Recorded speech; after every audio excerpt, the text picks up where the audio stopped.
And hello, everyone. I'm Bob Keyser. This is the Son of Man Urantia Project. I've been asking an awful lot from you guys, so it's important that I'm clear on my purpose with the Son of Man Project. I believe, as we're being taught, that we inherited a world where those celestial beings who were supposed to guide us to God instead took our world into rebellion, and we're suffering the results. Regardless, it's our watch, and we are obligated to deal with it. That conviction, that inner urge to meet my responsibility to something, I didn't know what, led me to the academy in 2002 at 44 years old. Starting college at that age, after having a couple lifetimes under my belt, is the only thing that saved me from being completely brainwashed in the journey to my PhD 13 years later. Even so, it took a good 7 years afterwards before I started coming out of the fog. Between the University of Oregon and JFK University and the California Institute of Integral Studies in San Francisco, it would be hard to find a more progressive-oriented academic lineage. And to get through, I had to wage academic battles several times in both my undergraduate and doctorate programs. It was a much different experience than I expected. There was very little questioning and a whole lot of indoctrination. The party line, if you would, had been set. There was stuff like an anthropology professor teaching that men can conceive, without mentioning that in that 1 in some odd billion chance, they could not birth. A gender studies professor normalizing adult men having sex with small children in Muslim society. And not one peep from the other students when I blurted out in horror that we were talking about men fucking 2-year-old boys. An Islamic professor who was unwilling to discuss in class 1948 in context with that day's Middle Eastern events. A Jewish philosophy professor, a rabbi, unwilling to discuss Zionism and to separate criticism of Israel or their government from anti-Semitism.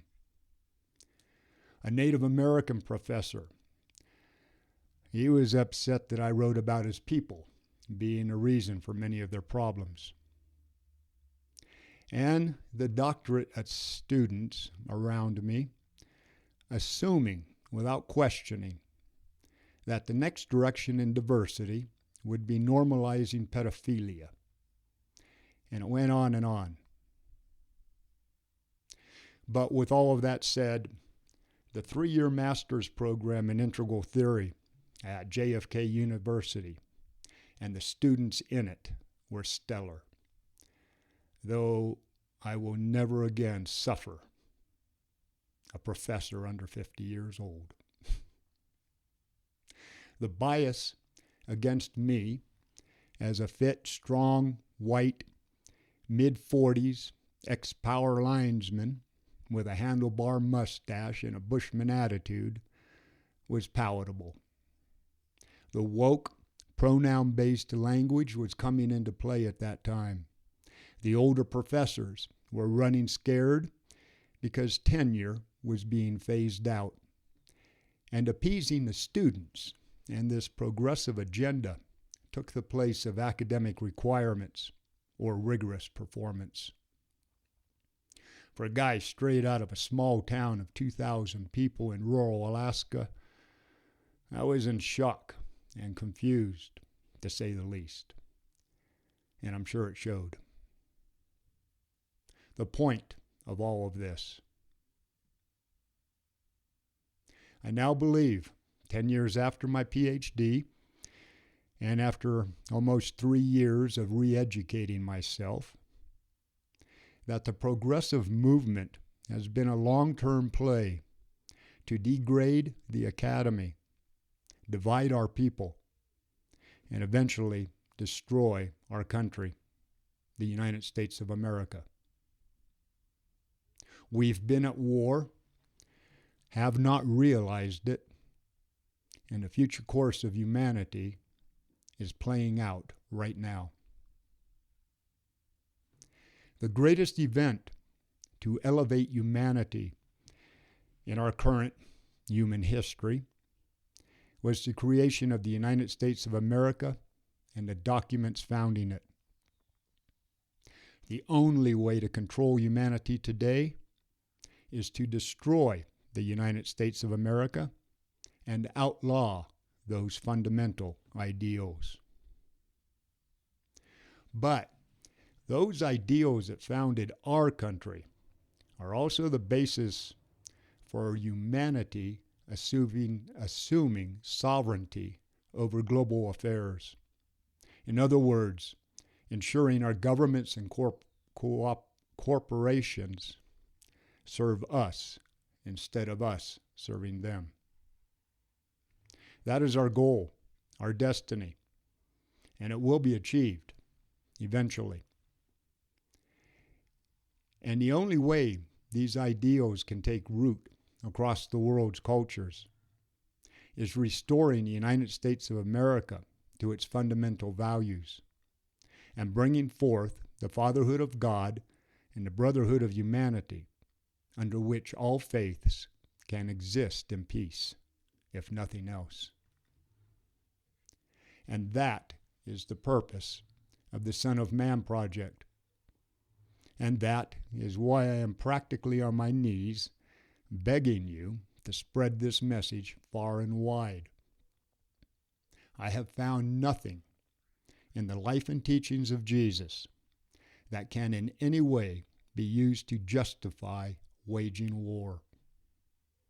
And I have found no other work in all that I have read that so completely educates humanity, people across all ages and levels of development, on how to live a life based on truth, beauty, and goodness.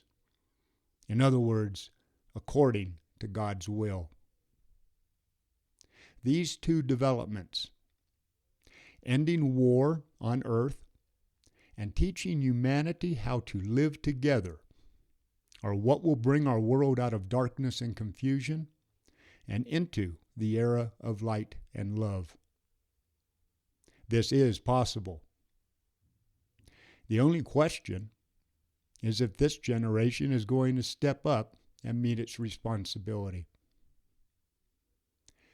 My friends, we are at a turning point. The future will either get brighter soon, or humanity will suffer for many generations to come. Each of you is already a leader. You know others who have the potential to be. We all have more power than we know. And the angels and the rest of the celestial host are on our side. But they cannot do this for us. We must rise up ourselves. If there was ever a time to search your soul, find your purpose, and achieve your highest potential, it is now. Choose wisely. This choice will set your course through eternity. Godspeed. Bobby Keezer, out here.